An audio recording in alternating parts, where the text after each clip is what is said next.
오늘 보실 말씀은 마가복음 7장 30절입니다. 지난주 우리는 귀신 들린 어린 딸을 데리고 살던 여자에 대해서 다루고 있었죠. 예수님께서 그 여자의 믿음을 인정하시고 돌아가라고 나았다고 말씀하시는 부분까지 다뤘습니다. 자, 마가복음 7장 30절 갑니다. 여자가 시작. 여자가 집에 돌아가 본즉 아이가 침상에 누웠고 귀신이 나갔다. 그렇죠. 자, 이 여자가 예수님께서 돌아가라 나았다 말씀하셔서 진짜 그 말씀을 믿고 돌아가 보니까 나아 있는 거예요. 돌아가 보니까 나아 있는 거예요. 이 여자가 얼마나 기뻤을까? 얼마나 행복했을까? 아마 아이를 붙잡고 엉엉 울지 않았을까 싶더라고요. 애가 눈이 뒤집혀 있고 목에서 짐승 같은 소리를 내고 아니면 할아버지 목소리를 내고 어떤 남자 목소리를 내고 그러던 애가 정상으로 돌아와서 가만히 있는 것을 봤을 때 진짜 어떻게 울지 않을 수가 있겠어요. 저는 제가 이 부분을 보다가 저도 울컥해지더라고요. 제가 그 입장이라고 해도 정말 많이 울었을 것 같아요. 자, 여러분, 그런데 그래서 우리한테 희망이 있는 거예요. 예수님께서 살아계시기 때문에. 예수님께서 낫게 해주시면 낫는 것이기 때문에. 그래서 우리한테 희망이 있는 거죠. 그렇기 때문에 내가 볼 때 이거 어떻게 하나, 이제는 끝났구나, 이제는 망했구나, 그런 싶은 상황이라고 할지라도 예수님께서 하시면 내게도 기적이 일어날 줄 믿습니다. 이런 믿음을 항상 가지고 살아야 되는 거예요. 이런 믿음이 저와 여러분의 것이 되기를 바랍니다. 자, 우리 31절부터 37절로 갑니다. 예수께서 시작. 예수께서 두로 지방에서 나와 시돈을 지나고 데가볼리 지방을 통과하여 갈릴리 호수에 이르시매 사람들이 귀먹고 말 더듬는 자를 데리고 예수께 나와 사여 주시기를 간구하거늘 예수께서 그 사람을 따로 데리고 무리를 떠나사 손가락을 그 양 귀에 놓고 침을 뱉어 그의 혀에 손을 대시며 하늘을 우러러 탄식하시며 그에게 이르시되 에바다 하시니 이는 열리라는 뜻이라. 그의 귀가 열리고 혀가 맺힌 것이 곧 풀려 말이 분명하여졌더라. 예수께서 그들에게 경고하사 아무에게도 이르지 말라 하시되 경고하실수록 그들이 더욱 널리 전파하니 사람들이 심히 놀라 이르되 그가 모든 것을 잘하였도다. 못 듣는 사람도 듣게 하고 말 못하는 사람도 하니라. 자, 이번 기적에는 귀가 먹고 말을 더듬는 사람이 나옵니다. 자, 그런데 어떤 학자들은 여기서 상징성을 발견하기도 해요. 말하자면 이렇게 귀가 먹어서 안 들리고 말을 더듬는 그런 심각한 장애를 입은 사람의 상태가 바로 이 세상의 영적 상태라는 거죠. 그래서 34절을 보게 되면 하늘을 우러러 탄식하셨다, 이런 표현이 딸려 나오는 거라는 거죠. 자, 그러면 사람이 대체 어디서 어떻게 해서 여기서부터 풀려나게 되느냐? 그것은 하나님의 아들이신 예수님을 만나면서 그리고 예수님께서 행하시는 그 기적으로 말미암아 거기에서 이제 풀려나게 되는 거예요. 35절에 그의 귀가 열리고 혀가 맺힌 것이고 풀려 말이 분명하여졌다. 예수님께서 행하시는 일은 이렇게 영적으로 심각하게 장애를 가지고 있는 사람들을 정상으로 되돌리시는 일을 하시는 겁니다. 그리고 사람이 이렇게 예수님의 은혜로 정상으로 돌아오게 되면 마음과 몸에 이제 평안이 생깁니다. 평안. 거라사에서 귀신 들렸던 사람을 한번 생각해 볼까요? 그 귀신 들렸던 사람의 상태가 어땠습니까? 악을 쓰고 돌로 자기 몸을 막 그어가면서 자해를 하고 옷은 다 벗고 다니고 무덤가에서 살고 그러던 사람이었잖아요. 그러니까 이 사람한테는 자기를 진정시키는 평안 같은 건 없는 거예요. 그런데 그 사람에게 예수님의 능력이 딱 임하니까 정상으로 모든 것이 돌아가면서 편안해진 거예요.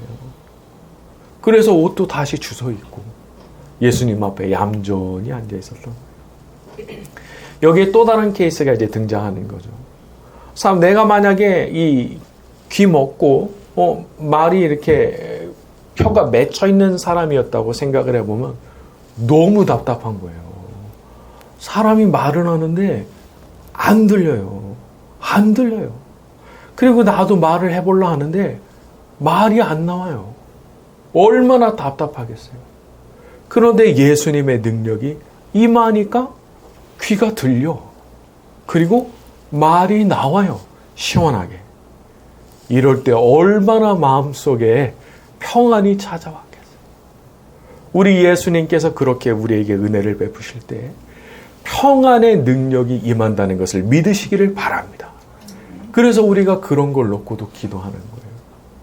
나를 진정시키는 그런 평안이 필요하잖아요. 나의 답답함을 사라지게 하는 그런 평안이 필요하잖아요. 그래서 우리가 예수님 앞에 그렇게 엎드리게 되는 거죠. 자, 그 거룩한 평안이 저와 여러분의 것이 되기를 바랍니다. 자, 우리 8장으로 넘어갑니다. 8장 1절부터 10절까지 갑니다. 그 무렵에 시작. 그 무렵에 또 큰 무리가 있어 먹을 것이 없는지라 예수께서 제자들을 불러 이르시되 내가 무리를 불쌍히 여기노라. 그들이 나와 함께 있은지 이미 사흘 지났으나 먹을 것이 없도다. 만일 내가 그들을 굶겨 집으로 보내면 길에서 기진하리라. 그 중에는 멀리서 온 사람들로 있느니라. 제자들이 대답하되 이 광야 어디서 떡을 얻어 이 사람들로 배부르게 할 수 있으리까? 예수께서 물으시되 너에게 떡 몇 개나 있느냐? 이르시되 7이로소이다 하거늘 예수께서 무리를 명하여 땅에 앉게 하시고 떡 7개를 가지사 축사하여 떠여 주어 나누어 주게 하시니 제자들이 무리에게 나누어 주더라. 또 작은 생선 2마리가 있는지라 이에 축복하시고 명하사 이것도 나누어 주게 하시니 배불리 먹고 남은 조각 7광주리를 거두었으며 사람은 약 4,000명이었더라. 예수께서 그들을 흩어 보내시고 제자들과 함께 배에 오르사 달마누다 지방으로 가시니라. 이번에는 이제 4,000명 먹이신 기적이 나오죠. 그러니까 이전에 5,000명 먹이셨던 그 기적이 다시 한번 재현이 되는 거예요. 자, 이게 무슨 얘기냐 하면 얼마든지 다시 하실 수 있다. 이걸 보여주는 장면인 거예요. 그게 5,000명 먹이셨던 게 어쩌다 한번 일어난 게 아니라는 거예요. 그러니까 예수님께서 하시고자 하시면 이런 일은 또 일어난다는 거예요.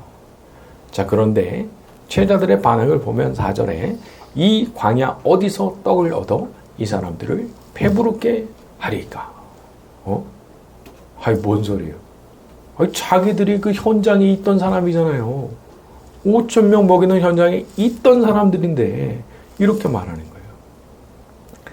거예요. 근데 사실 우리도 비슷하죠. 우리도 너무 잘 잊어버리죠. 분명히 그 현장에 있었는데 내게 일어난 그 응답의 현장에 내가 있던 사람인데 그거를 잊어버리는 경우가 참 많은 거예요.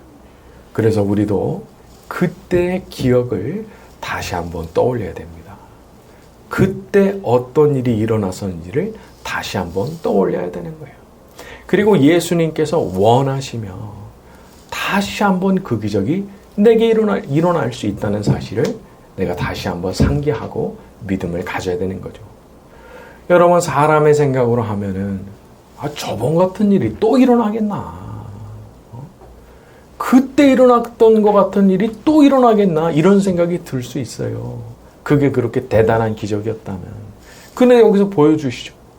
다시 보여주시는 거예요. 다시. 원하시면 다시 행하신단 말이죠. 우리 예수님께서 원하시면 그 놀라웠던 기도의 응답이 우리에게 다시 한번 나타나게 될 줄로 믿습니다. 자, 우리 11절부터 13절까지 갑니다. 바리새인들이 시작.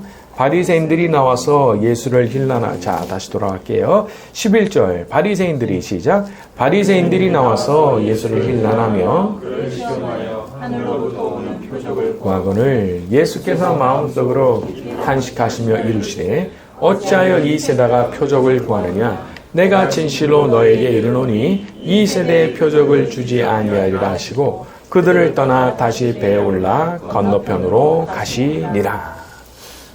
사람의 의심에는 끝이 없죠. 5,000명 먹이시고 물 위도 걸으시고 다시 이렇게 4,000명 먹이시는 기적을 보이셔도 또 하늘에서 내려오는 표적을 보여달라 하는 사람들이 또 나타나요. 자, 우리 성경 구절 찾아봅니다. 마태복음 8장으로 갑니다. 마태복음 8장 5절에서 10절까지 같이 읽어봅니다. 마태복음 8장 5절에서 10절, 신약성경 11쪽쯤에 있네요. 마태복음 8장 5절에서 10절입니다. 예수께서 시작. 예수께서 가브나움에 들어가시니 한 백부장이 나와 간구하여 이르되 주여 내 하인이 중풍병으로 집에 누워 몹시 괴로워하나이다. 이르시되 내가 가서 고쳐주리라. 백부장이 대답하여 이르되 주여 내 집에 들어오심을 나는 감당하지 못하겠사오니 다만 말씀으로만 하옵소서. 그러면 내 아인이 낫겠사옵나이다. 나도 남의 수하에 있는 사람이요 내 아래도 군사가 있으니 이더러 가라 하면 가고 저더러 오라 하면 오고 내 정도로 이것을 하라 하면 하나이다. 예수께서 들으시고 놀랍게 여겨 따르는 자들에게 이르시되 내가 진실로 너희에게 이르노니 이스라엘 중 아무에게서도 이만한 믿음을 만나 못하였노라. 자, 여기 나오는 이방인 백부장은 어떤 믿음을 가졌죠? 같이 가실 필요도 없다는 거예요. 그냥 말씀만 한마디 해주시면 된다는 거예요. 이게 여기 나오는 이 마가복음에 나오는 바리새인들하고 얼마나 현격하게 차이가 나는 믿음이란 말이죠. 어떤 사람은 계속 보여줘라 끝도 없이 요구를 하지만 어떤 사람은 말씀 한마디만 해주셔도 촉합니다. 이렇게 나가거든요. 사람이 의심하기로 결심하면 계속 의심합니다. 이게 의심이 어디서 나오냐? 의심하기로 결심하면 의심은 계속 나오는 거예요. 그런데 예수님께서 이런 것들을 기뻐하실 수가 없죠. 그러니까 마가복음으로 가서 보면 12절에 예수께서 마음속으로 깊이 탄식하시며 예수님이 그런 태도를 보고 너무 탄식을 하시는 거예요. 또 보여달라고. 하지만 반대로 마태복음에 나오는 그 백부장을 향해서는 뭐라고 말씀하셨어요? 내가 이스라엘 중에서도 이만한 믿음 만나보지 못한다. 예수님 그 믿음에 대해서 감탄하시고 칭찬하셨거든요. 자, 우리는 예수님을 탄식하게 하는 믿음이 아니라 감탄하시게 하고 칭찬하게 만드시는 그런 믿음의 소유자가 되기를 바랍니다. 자, 우리 마가복음으로 돌아가서 14절부터 21절입니다. 제자들이 시작.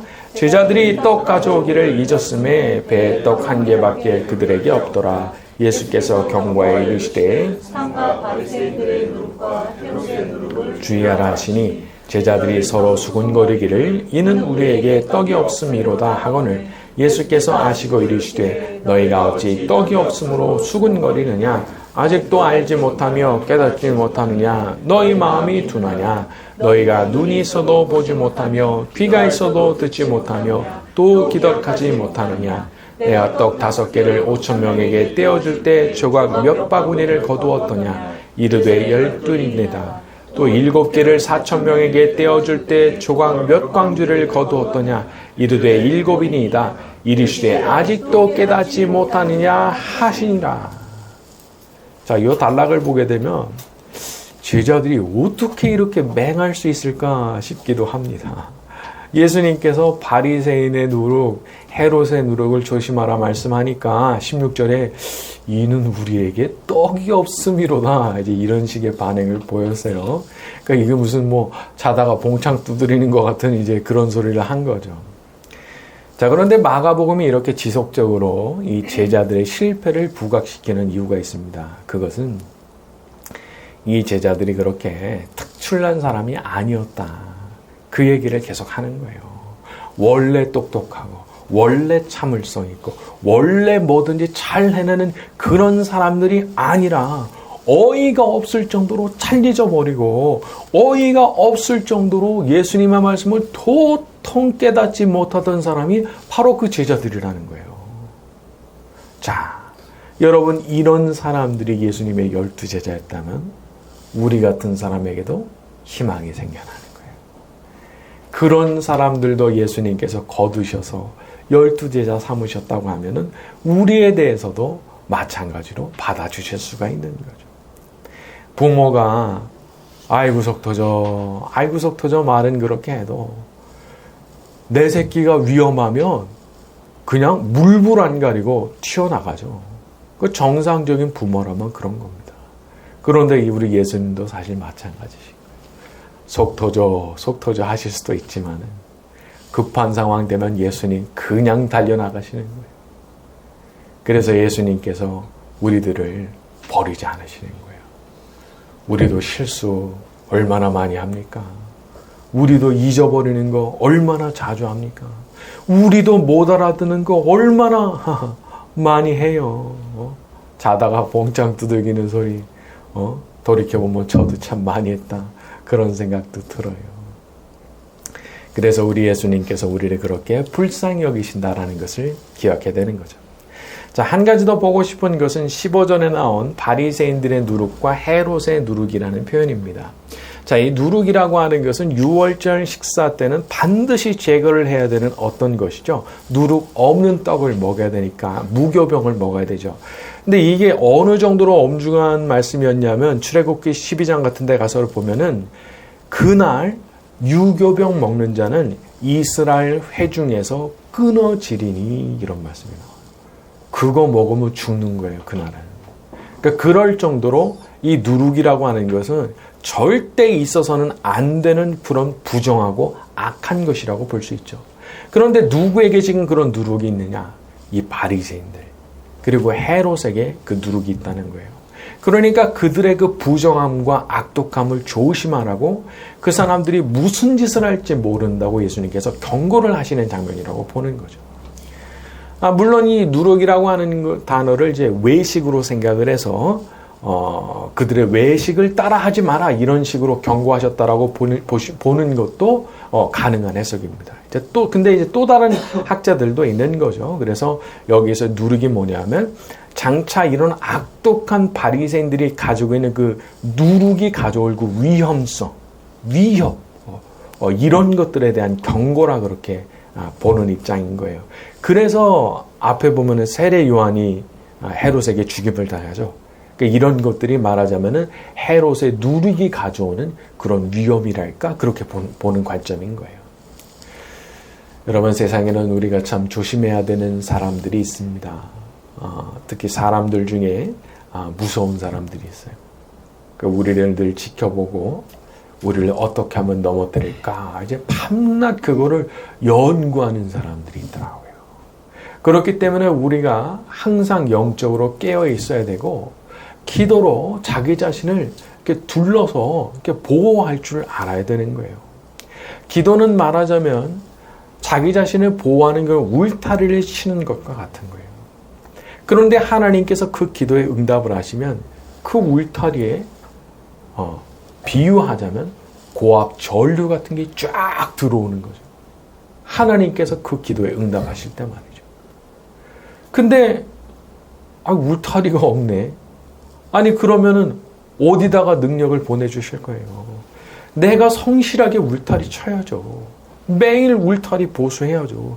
맨날 짐승들이 와서 건드는데 물어뜯는데 이거 내비두면 금세 뚫립니다. 그래서 쉬지 않고 기도해야 되는 거예요. 주기도문에 무슨 말씀 있어요? 우리를 시험에 들게 하지 마시오며 다만 악에서 구하시옵소서. 그런 기도 하라고 예수님 말씀하셨잖아요.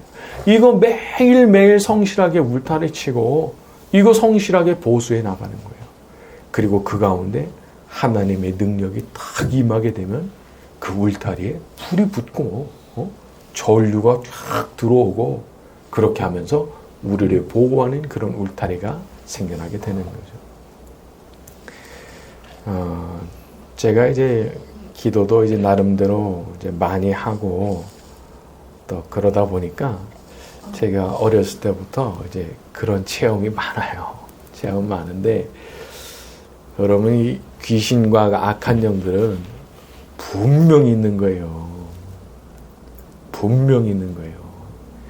이거는 느슨해지면 여지없는 거예요. 그리고 뭐랄까 그 위협이랄까 이런 것들이 정말 심각한 겁니다. 자비가 없어요. 봐주는 게 없어요. 저는 깜짝깜짝 놀랄 때가 있어요. 밤에 제가 이제 밤에 깨서 기도할 때가 많거든요. 근데 그때 보면은 그 실체가 너무 피부에 와닿게 느껴지는 거예요. 그리고 어떤 때는 뭐 이제 자주 있는 일은 아니지만 우리 성도님들이 그렇게 위태한 상황에 놓여 있구나. 그게 느껴질 때도 있어요.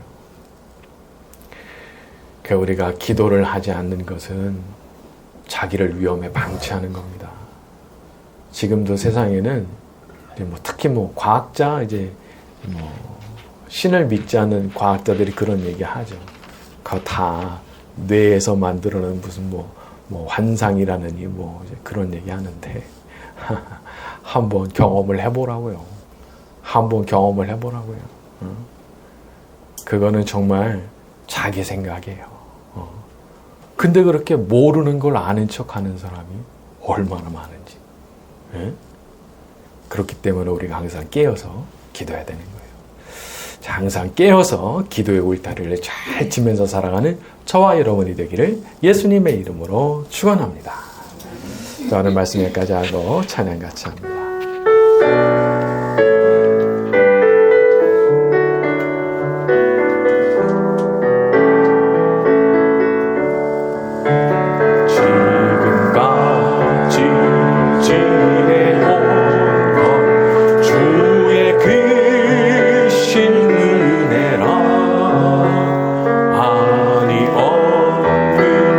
주의 사랑 어찌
주를